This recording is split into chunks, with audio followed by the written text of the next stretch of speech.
Hey there, figured I'd just film a video of me when I'm not feeling that great. Um, yeah, so today's Wednesday, I think it's the 27th or 28th. I can't keep track of the time, but um, I almost think that I don't know if I'm having a little bit of a mast cell reaction or if something else is going on, but I feel like today I've been getting these kind of sensations, these mast cell type sensations.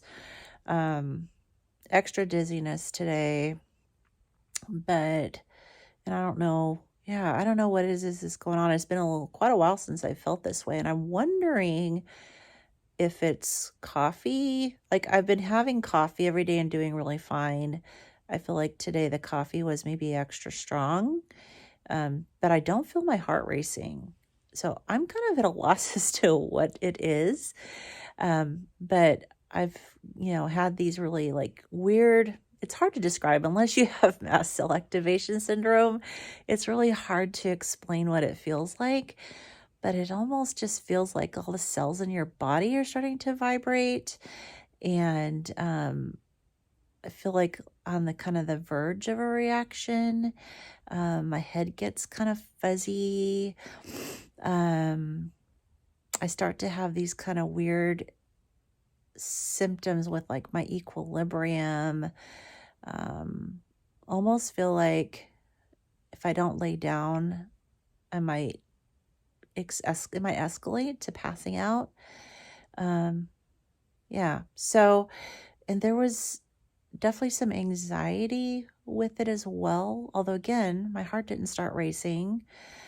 So, yeah. So I I haven't taken rescue meds for several months. I didn't take my traditional rescue meds, which are typically a chewable Pepsid and a rapid dissolve Claritin, because I did feel an anxiety component of this. And so I actually did take an Ativan, and I do have Ativan on hand. And I know it's not something that a lot of doctors don't want to prescribe it because it can be addictive, but I use it very rarely. And so my doctor's okay with me having some on hand.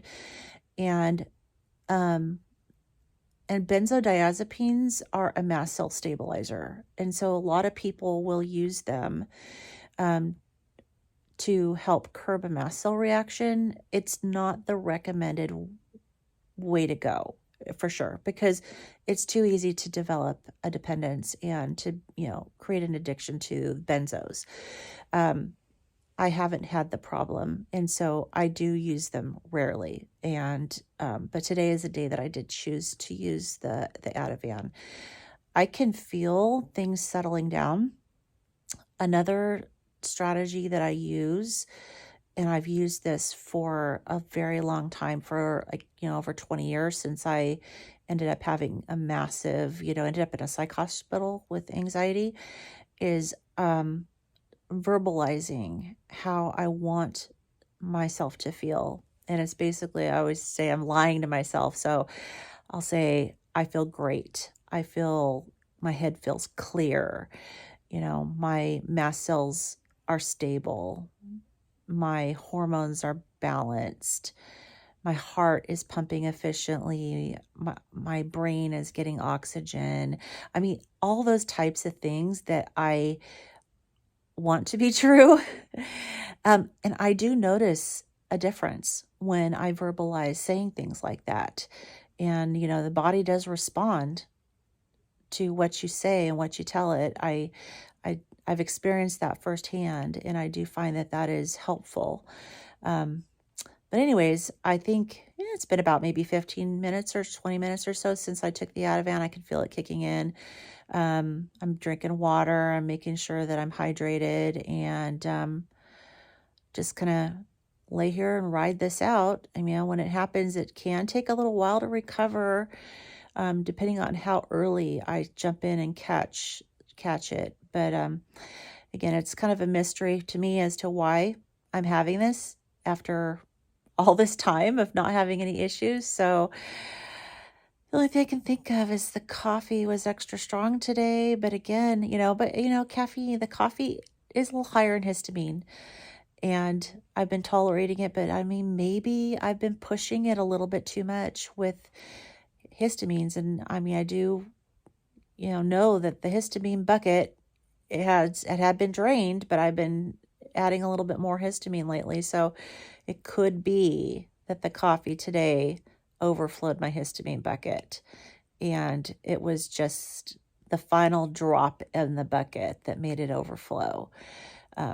Whereas other days, the coffee might have been fine.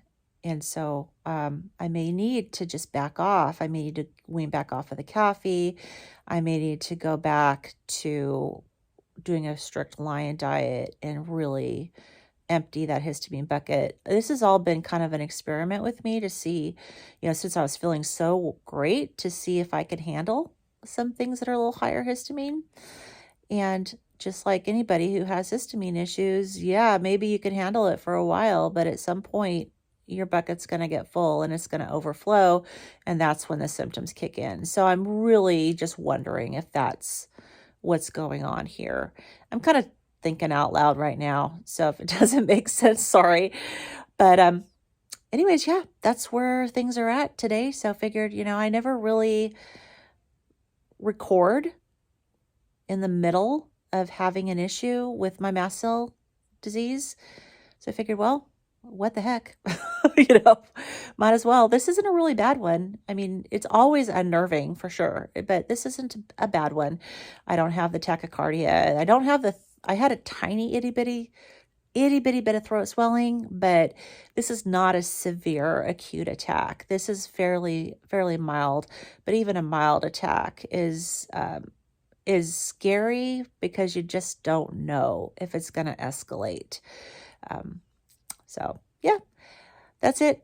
So I'll jump in later and I'm going to see how long it takes me to recover, but I'll jump in later and give an update on how I'm doing. All right. Bye-bye.